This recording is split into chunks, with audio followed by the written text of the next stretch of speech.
Welcome back, guys. The month of October continues. We're getting a little bit closer to Halloween. And it's time for some more Goosebumps. We have Ghost Next Door and... So, Welcome to Camp Nightmare. The food isn't great, the counselors are a little strange, and the camp director, Uncle Al, seems sort of demented. Okay, so Billy can handle all of that. But then his fellow campers start to disappear. What's going on? Why won't his parents answer his letters? What's lurking after dark?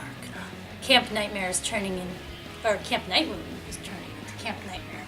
For real. And Billy might be next. Oh no.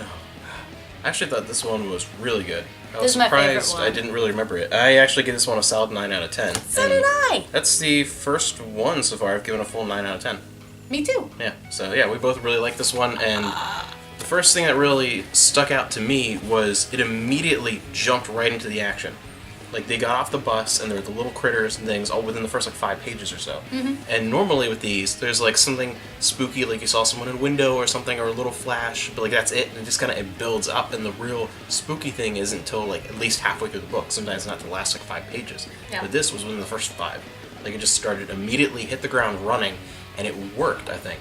I felt it kept that pace going. There was enough of a sense of mystery that I think, especially from a child's perspective, I think there would be no way of really figuring it out. You know what I mean? I feel especially trying to think of it from a child's perspective, I think it was definitely a good mystery, and it was exciting, and it was dangerous, and it was different. It was more of the people were disappearing, and people were saying there's no memory of them. That's different than being an actual creature coming in right after you. Yeah. And it felt there was that different feel, and the girls in the other camp across the lake, and and the same thing happening. And I really feel the relationships and the kids' reactions were done well, and just felt like a very fast-paced book. I feel like I even read it faster because it just kind of kept going and going with that. And I really like that build-up, and I think the twist ending worked. The twist. So we agree with this twist ending, right? I agreed with it, but I agree with the first one. Yeah, I didn't like the other one. You're a little bit high maintenance with twists.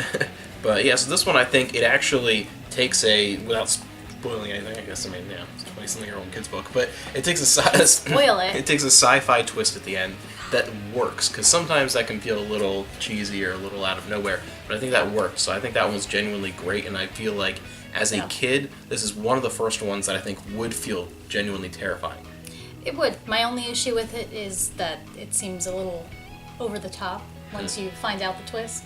Oh yeah. It seems like a little bit too much work went into for everything just for that one kid. Yeah. Oh yeah. It does feel a little kid. ridiculous, but it still kind of works. And, it this works. one, I could see this being turned into an adult B horror movie. That would be And awesome. a lot of the other ones, you can't really, maybe you can twist them into cool. sort of a Twilight Zone episode, but not true, that B horror movie feel. I think not everyone works. This could be either one, so this story, I think, awesome. can live on. It's definitely one's worth revisiting as an adult if you read them as a kid and that type of thing.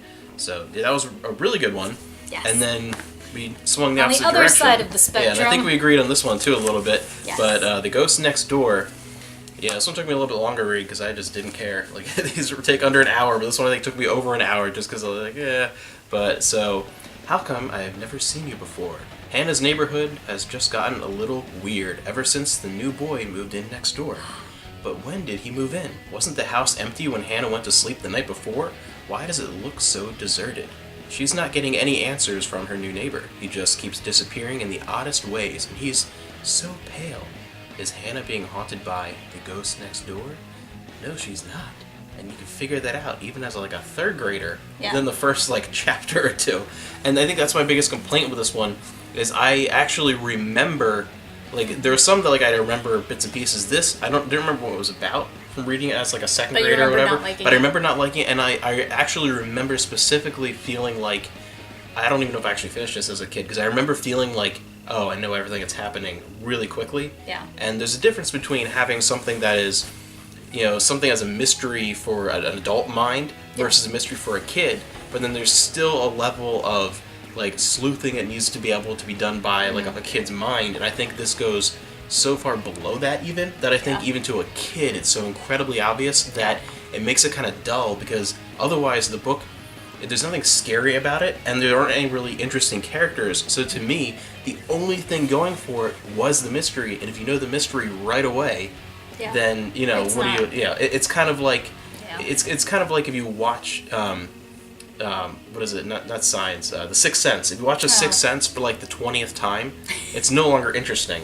And this, the first time reading it, No. felt like that. But you know what I mean? Like, it Yeah. just kind of like, it's, yeah. But yeah, there's nothing... I felt that it wasn't even R.L. Stein writing it. Like, it didn't even feel like feel like something it was- he wrote. I feel like it was, like a dead like week, just a down week, because at this point, we're at number 10, and at a certain point, once the ball got rolling and he really had his deal nailed down with Scholastic and everything, he said, like, during the height, he was basically writing one a week.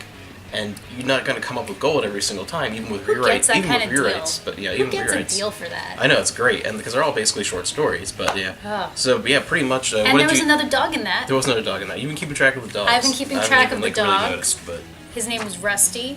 He was a mutt, so a little bit bigger than the Cocker Spaniel Terrier mixes that we've been having so far.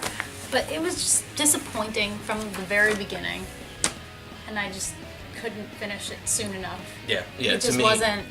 But I will say that it wasn't like offensively bad. You know what I mean? No, Like there was it was- something where like I could still see maybe a kid. Like they're gonna figure it out, but I could still see maybe them finishing it. entertainment Like at from least, it, like, yeah, it was worth my like $3 in 1994 I or just- whatever. You know, like, it's kind of Neither of the kids were very...